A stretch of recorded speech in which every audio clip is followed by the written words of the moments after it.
It begins with a small, ordinary sound. A crack in October air that could be a car backfiring, a pallet dropping, a branch snapping. Morning settles over the Washington, D.C. suburbs like a blue glass bowl. Coffee steams in paper cups. Gas pumps click. Leaves burn red and gold under a sky so clean it looks polished. Then a man falls beside his car, and the world tilts. People look around and see nothing in particular. That's the part that lasts, the invisibility.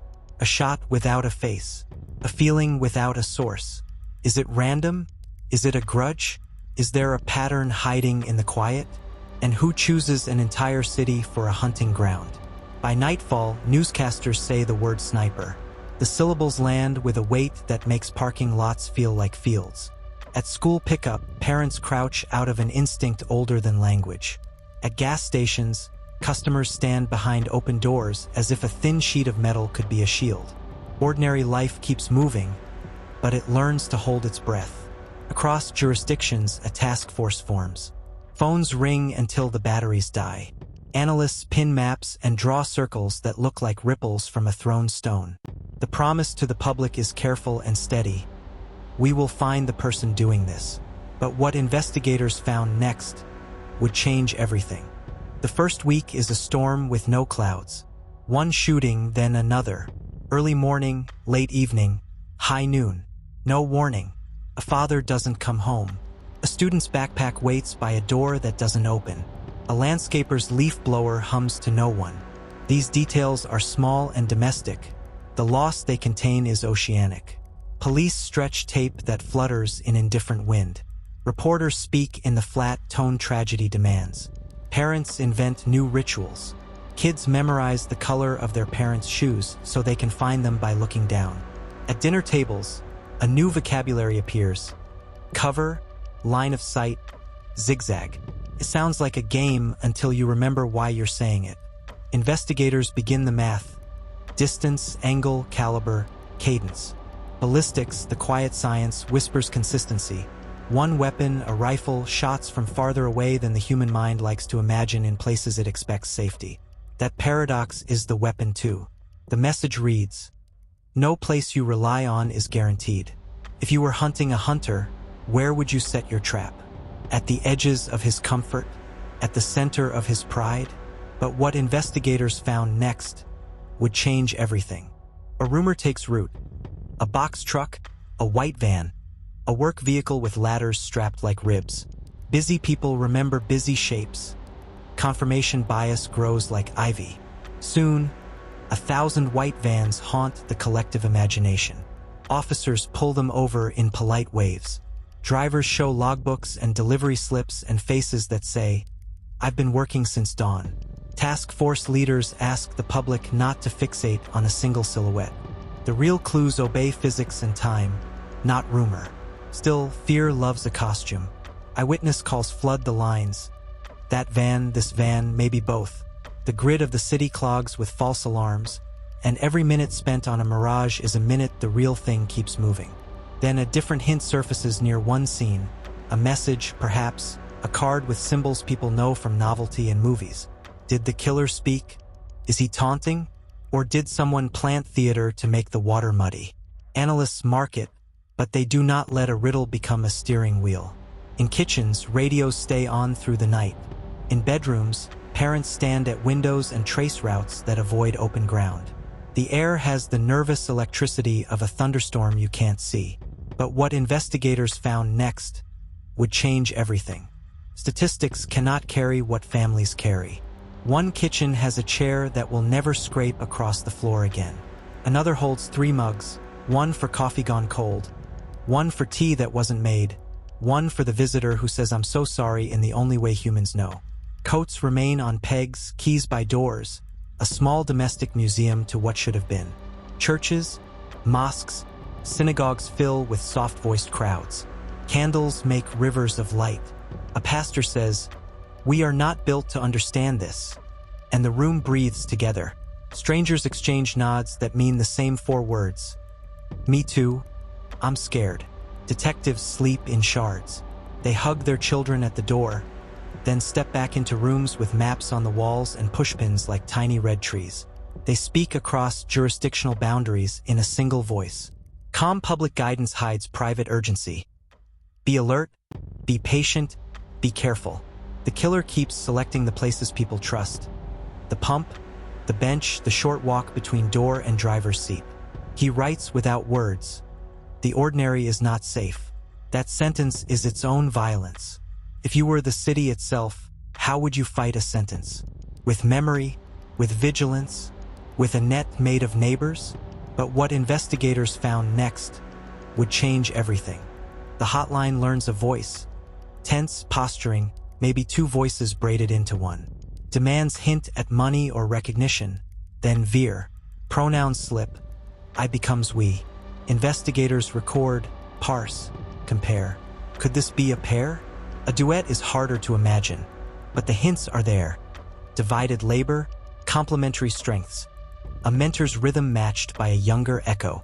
In the briefing room, lines connect incidents like constellations.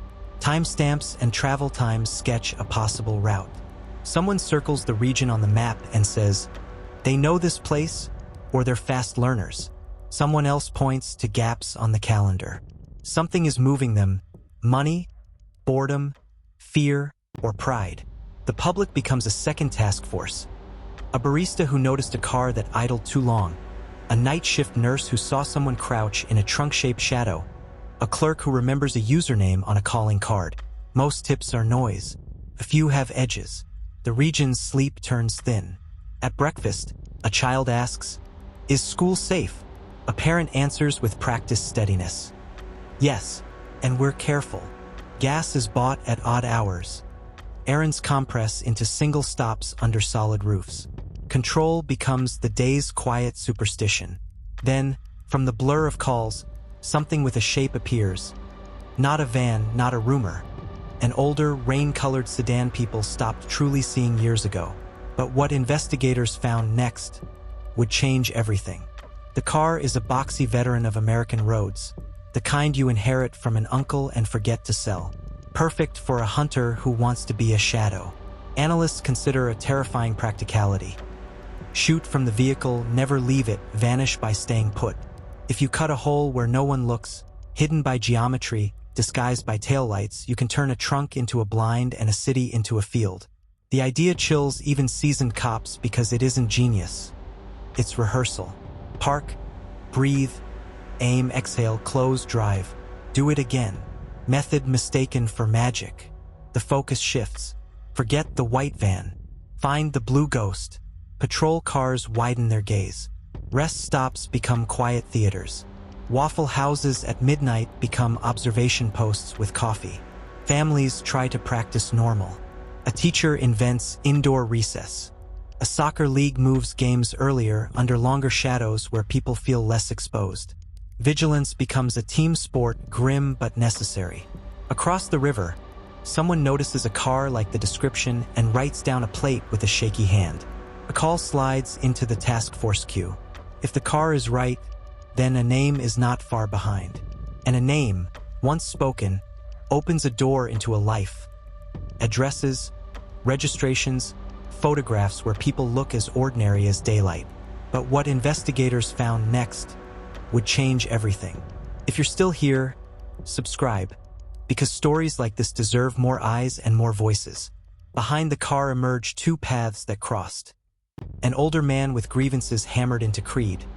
A younger one, old enough to be responsible, young enough to be searching for belonging like air. Evil rarely arrives fully formed. Often it is taught, dressed as mission, rationalized as justice, passed down like a toolkit. Records give investigators a timetable. Purchases, motel rooms, cards, calls. Photos show people at counters and doorways you've passed 100 times. That is the eerie truth. Monsters eat breakfast too. The apprentice problem is its own horror. Approval can be a drug. A mentor's certainty is gravity. A teen's need to be seen bends toward mass. In this version, a worldview becomes a curriculum. Target, distance, patience, pride. Detectives stop pretending to sleep. The task force functions as a single animal across multiple rooms. Analysts flowing into patrol updates, patrol into forensics, forensics back into command. The promise to the public hardens into a private vow. Not one day more than necessary. Names are joined to the blue sedan. A registration traces to a previous state. A plate number matches a scribbled note from a citizen. The net tightens in silence, because noise helps the hunted. But what investigators found next would change everything. It's early, the hour when the interstate hums quietly and dawn hasn't decided on a color yet.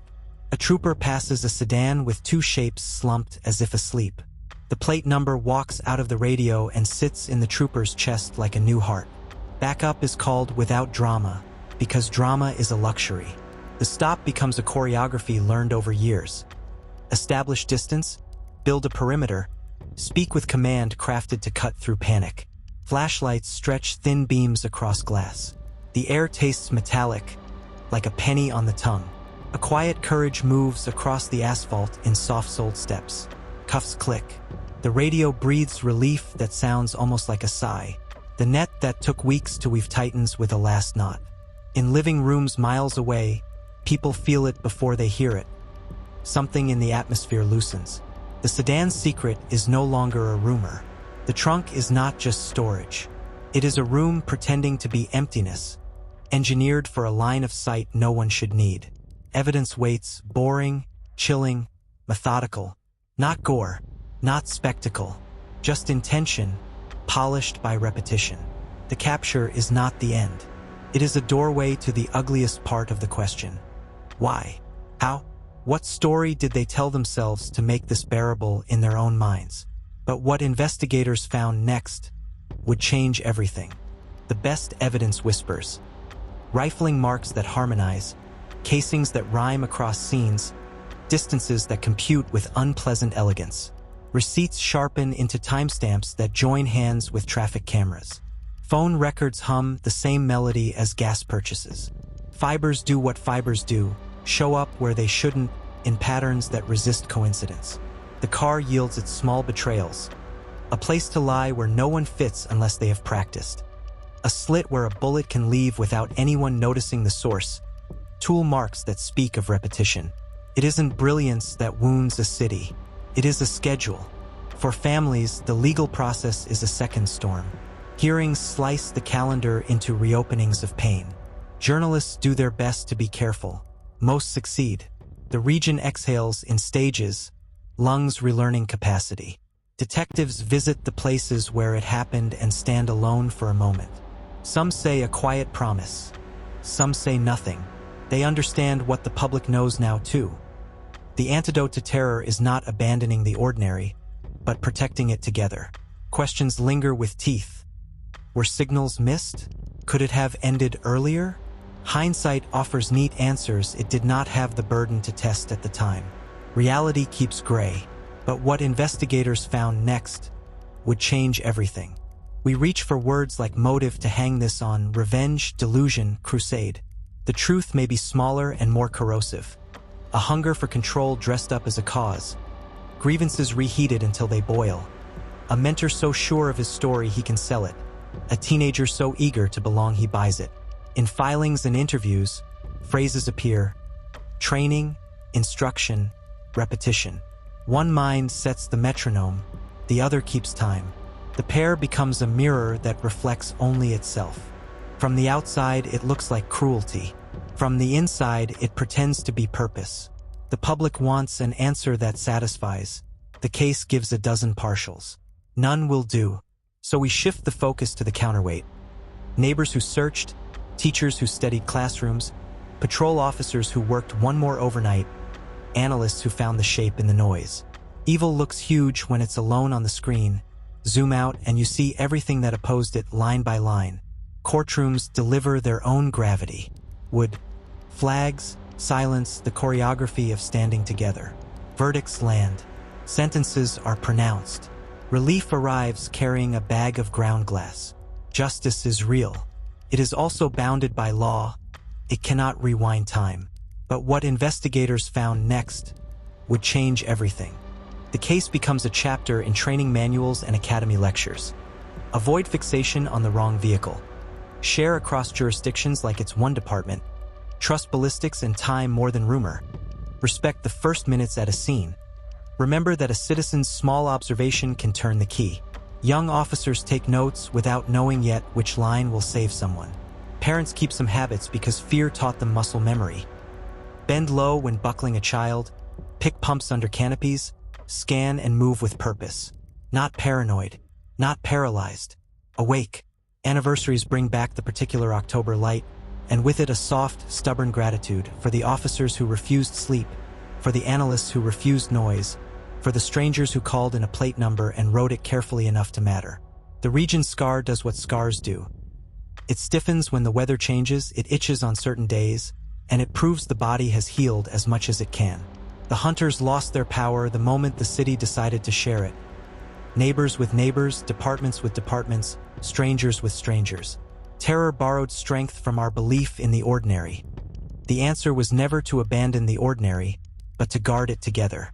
But what investigators found next would change everything. Here is where we end, with a city that kept its promise to itself. Through fear, it learned cooperation. Through loss, it built memory strong enough to warn the future. The sniper's power was borrowed.